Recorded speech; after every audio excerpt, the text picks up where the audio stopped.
그러면 이번엔 이제 우리 계속 이야기 나누는 게 이제 내년도는 대세 상승장이 될 것으로 네. 예, 시장 분위기가 흘러갈 것으로 이렇게 예상을 하는데 일단 거기에 가장 큰 원인이 되는 게 우리 고객 예탁감도 물론 네. 국내에서 늘어나지만 외국인의 귀환이 되지 않겠는가 네. 이런 얘기를 많이 하시단 말이죠. 네. 근데 일단 외국인이 귀환한다는 건 지금 환율이 지금 급격하게 지금 떨어지고 있잖아요. 예, 이와 관련해서 좀 이야기를 해주시죠. 예, 그러니까 원달러 환율이 예전에 나와서도 제가 한 달에 한 번씩 좀 나왔던 것 같은데 지난달에도 나와서 아마 환율 얘기를 좀 해드렸던 것 같아요. 그때도 환율이 좀 떨어지고 있을 그렇죠. 때였어요. 이렇게 가파르게는 아닌데 근데 그때는 환율이 떨어지는데 저도 좀 의아했던 게 왜 외국인이 주식을 안 사지? 그러게. 좀 의아했어요, 솔직히. 그 당시만 해도. 그래서 그때도 그런 얘기를 좀 드렸던 것 같긴 한데 근데 결국에 환율의 방향은 저는 그 당시에도 아래쪽으로는 보고 있었거든요. 그러니까 내년까지 흐름을 봤을 때 분명히 방향 아래다. 그러면 언젠간 들어오겠지. 그 생각을 하고 있었는데 일단 알고 봤더니 일단은 중국 때문이었던 것 같더라고요. 왜냐하면 그 당시에 중국의 엔트그룹 아시죠? 예, 엔트파이낸셜. 엔트파이낸셜이 혹시 뭐 안유아 교수님 오셔서 또 얘기하셨죠? 우리 오늘 그래서도 얘기했어요. 엔트그룹. 그러니까 그게 엔트그룹이 공모주 청약을 했는데 시가총액이 거의 400조 원이에요. 엄청나요. 350억 네, 300원. 네. 어. 그러면 뭡니까? 삼성전자급이에요. 그런 회사가 떡하니 상장을 하는데 외국인 입장에서 당연히 일단 우리 한국에서 돈을 빼겠죠. 옆에 있는 나라 돈을 일단 빼가지고 이것부터 하자. 이런 심리가 발동했고 그리고 엔트그룹이 만약에 상장을 하게 되면 결국 글로벌 중요한 지수 있죠. MSCI 지수나 이런 데 편입을 하게 되거든요. 무조건. 편입을 하게 되면 그 편입을 하는 순간 외국계 자금들은 의무적으로 편입을 또 따라서 해야 되잖아요. 그럼 그거를 일단 미리 비워놓은 것 같더라고요. 그래서 외국인들이 이거 분명히 들어와야 되는데도 막 삼성전자를 팔고 그게 10월 말에 극단적으로 그게 이루어졌던 거예요. 그 공모주 청약하는 날. 근데 며칠 후에 갑자기 이게 다 취소돼 버렸잖아요. 그리고 나서 공교롭게 외국인이 사기 시작하더라고요.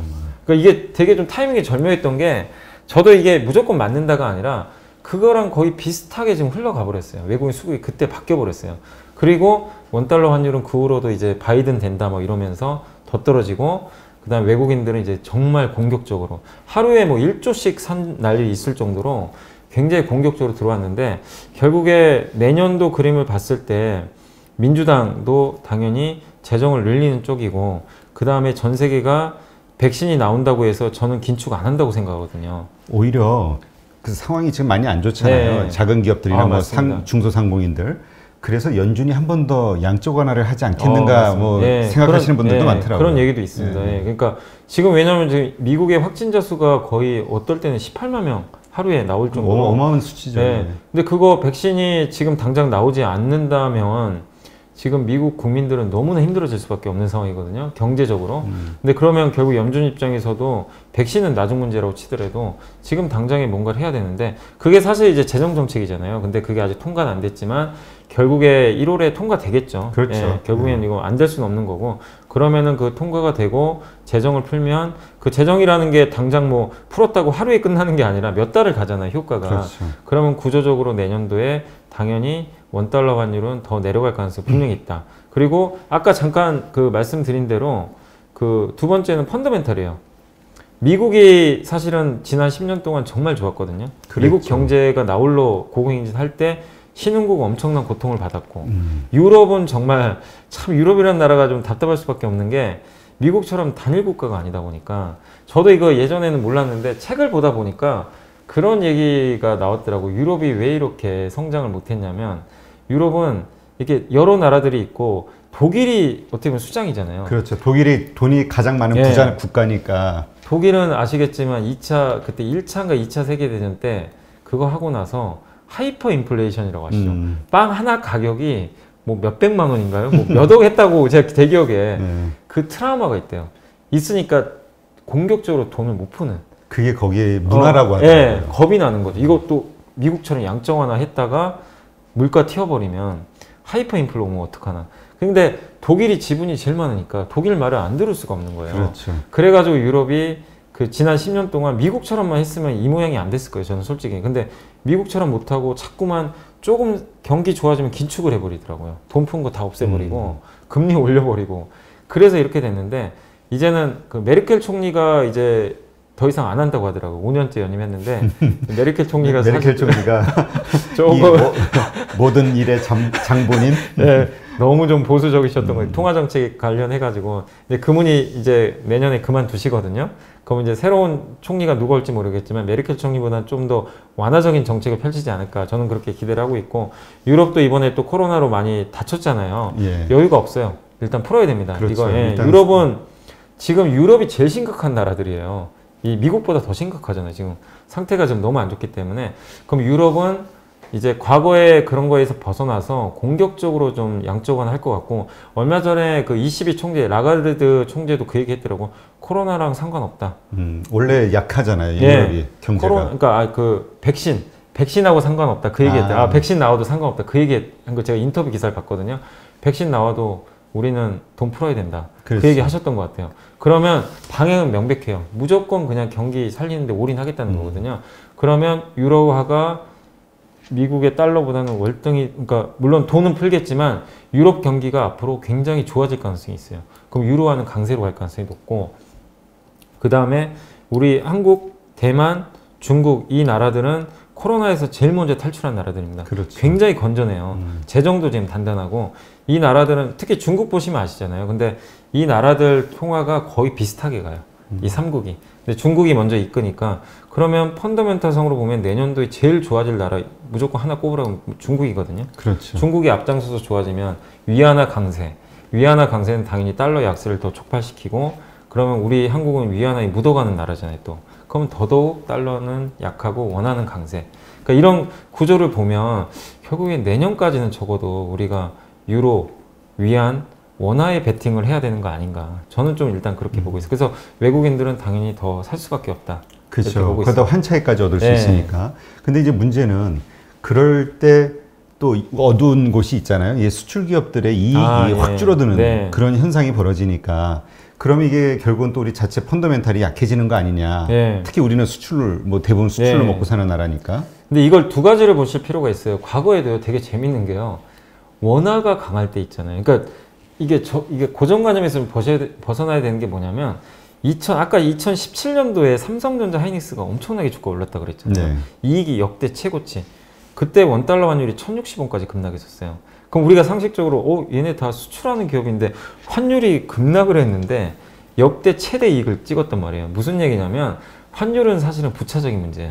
기업의 펀더멘털에 제일 중요한 게 환율이 아니라, 그러니까 원달러 환율이 떨어진다는 얘기는 뭐냐면 우리나라의 펀더멘털이 좋아지는 거랑 똑같은 거거든요. 펀더멘털이 좋아진다는 건 우리나라는 수출로 먹고 사는 나라 아닙니까? 수출이 잘 된다는 얘기랑 같은 얘기예요. 그러니까 저는 오히려 원달러 환율이 이렇게 계속 구조적으로 떨어진다는 거는 그만큼 우리 한국 기업들의 수출이 진짜 잘 된다는 얘기거든요. 그래서 너무 환율이라는 그 표면만 보지 마시고 환율이 떨어지는 그 배경을 본다면 한국의 수출주들이 단지 그냥 환율 떨어져서 앞으로 이익 감소합니다, 이걸 볼 게 아니라 그 안에 있는 기본적인 전 펀더멘털을 더 봐야 된다고 보거든요. 그 예가 어쨌든 2017년에 삼성전자예요. 그리고 과거에도 현대차가 대표적인 또 환율 하락이 나오면 피해주잖아요. 그렇죠. 다 그렇게 하는데 그렇지 않습니다. 환율이 하락할 때 오히려 실적이 더 좋았어요. 그만큼 더 잘 팔렸다는 얘기예요. 자동차가. 오히려 환율이 이렇게 올라가는 구간이 있죠. 그때 자동차가 오히려 안 팔려요.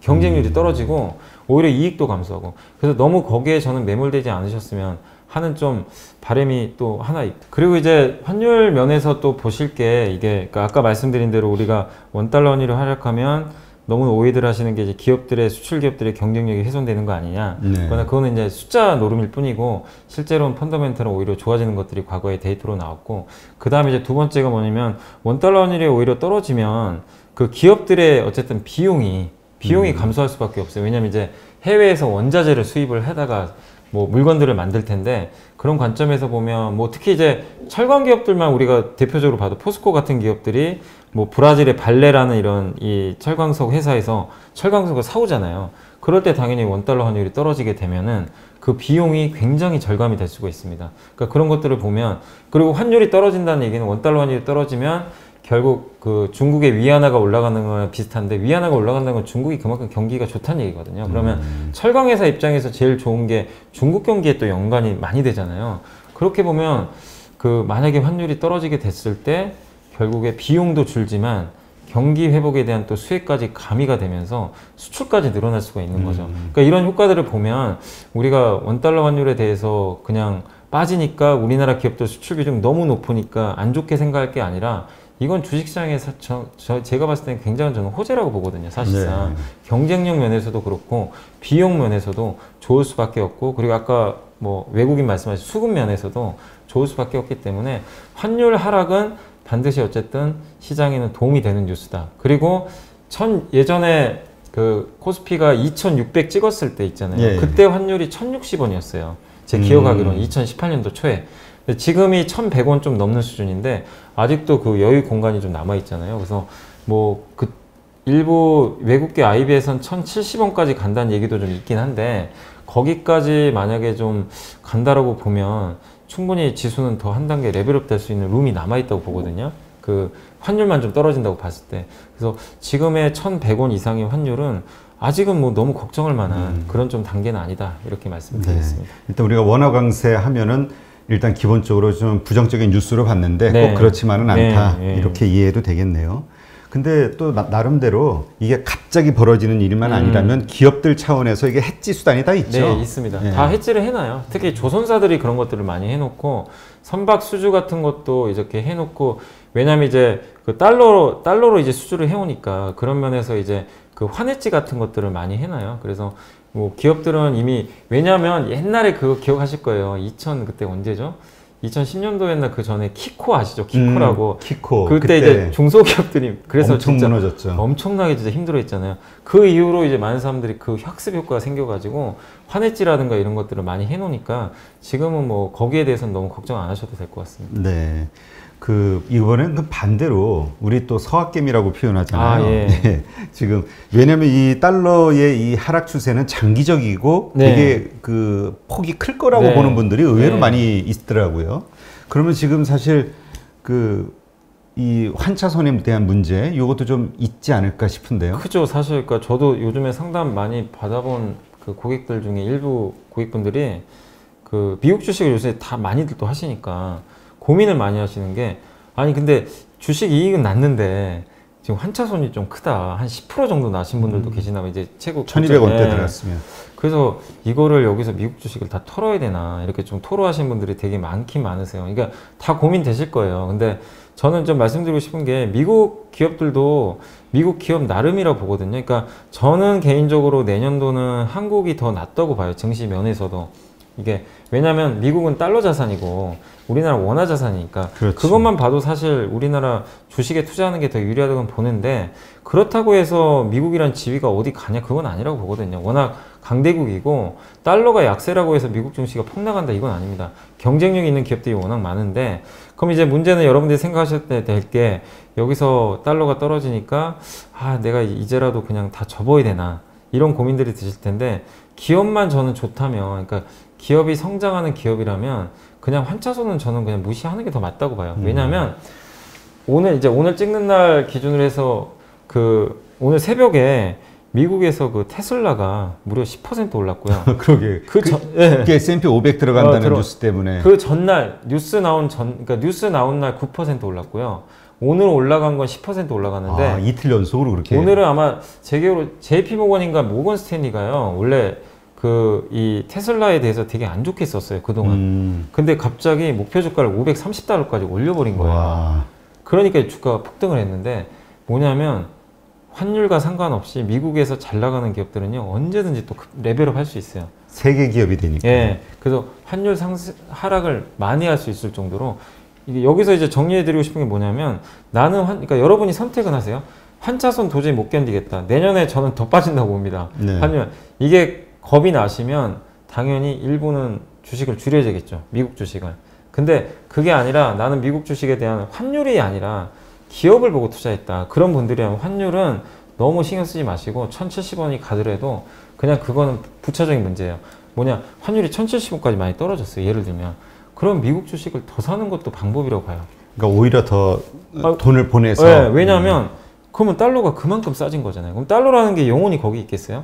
또 어느 정도 레벨업 한단 말이에요. 1070원이 만약에 내년에 가면 또 언제든지 1100원 가거든요. 내년 하반기에 1100원 갈 수도 있는 거예요, 그림상. 그렇게 보면 그 레벨에서 오히려 미국 주식을 사신 분은 환차 이익을 얻는 거잖아요. 역으로. 그러니까 오히려 현금을 좀 준비하셨다가 내년도에 진짜 1100원 깨져가지고 급격하게 환율이 떨어지면 정말 좋은 미국 기업들 있죠. 사고 싶었던. 네. 그런 기업을 오히려 쇼핑하는 거죠. 그러니까 너무 환율 때문에 막 이제 어떤 분들은 극단적으로 미국 주식 무조건 파세요 이런 분도 계세요. 근데 저는 그건 아니라고요. 그건 여러분의 선택이에요. 나는 환율이 무서우니까 팔겠다. 파시면 됩니다. 근데 그게 아니라 그냥 기업과 동행하시는 분들은 저는 그냥 무시하고 더 좀 오히려 좋은 기업, 그게 테슬라라는 얘기가 아니라 미국에 좋은 기업들 너무 많잖아요. 그런 기업들을 그 아래쪽에서 오히려 정말 환차익까지 노릴 수 있는 기회가 저는 오히려 오고 있다. 이렇게 저는 말씀을 좀 드리고 싶습니다. 네. 그러니까 우리가 이게 이 해외 투자가 일상화되면서 이제 글로벌 경제, 글로벌 네, 투자자들의 네, 마인드까지 맞습니다. 이제는 알아야 네, 되는 맞아요. 그런 상황이 되어버린 거예요. 네. 근데 아까 말씀하셨듯이 엔트파이낸셜이라는 게 중국에서 딱 상장하는 그 순간 자금이 그쪽으로 몰리는 것처럼 그런 걱정이 드는 거죠. 뭐냐면 중국은 어쨌든 이 시장 규모가 되기 때문에 앞으로 그러한 대형 유니콘 같은 것들이 막 튀어나올 거 아니에요. 그러면 결국은 같은 이 MSCI 저 신흥국 지수로 포함되어 있는 우리가 밀리면서 모든 자금이 중국 쪽으로 들어가지 않을까. 이런 걱정이 되는데요. 그래서 그게 항상 어느 애널리스트 분이요 하도 답답하셨는지 제가 읽은 기억이 나는데 그래서 무조건 선진지수 편입돼야 된다. 그러게요. 그래서 저도 지금 그 얘기 가고 싶은 거예요. 왜냐하면 선진지수에 편입되는 순간 그런 걱정은 이제 그치, 중국은 우리 경쟁이 아닌 거지. 1도 할 필요가 없어요. 깜짝 놀란 게 그 보고서 읽다 보니까 저는 이스라엘하고 그리스가 선진지수인지 몰랐어요. 왜 우리나라가 그 나라보다 못하다는 건지 저는 이해가 안 가요. 그러니까 당연히 선진지수 편입돼야 되는데. 경제 대국이잖아요. 10위권은. 그럼요. 근데 그 나라들보다 좀 못할 정도로 지금 신흥지수에 편입이 돼 있는데 이유를 알아보니까 옛날부터 MSCI 지수가에서 한국에 요청을 했대요. 들어오라고. 근데 조건이 있어요. 조건이 뭐냐면 외환시장을 24시간 개방해야 돼요. 그렇죠. 근데 우리 한국 정부는 IMF에 트라우마가 있는 나라잖아요. 우리 한국은. 그러니까 안 되는 거예요. 그래서 우리 지금 보면 3시 35분에 끝나나요? 우리나라 외환시장이. 그렇죠. 아마 그때 끝날 거예요. 그 문을 닫아버리잖아요. 그래서 그걸 못하는 이제 외국인 투자들은 이제 싱가포르의 역외환율 시장인가요? 거기 가가지고 이제 자기네들끼리 사고 팔더라고요. 근데 이제 실물은 아니고.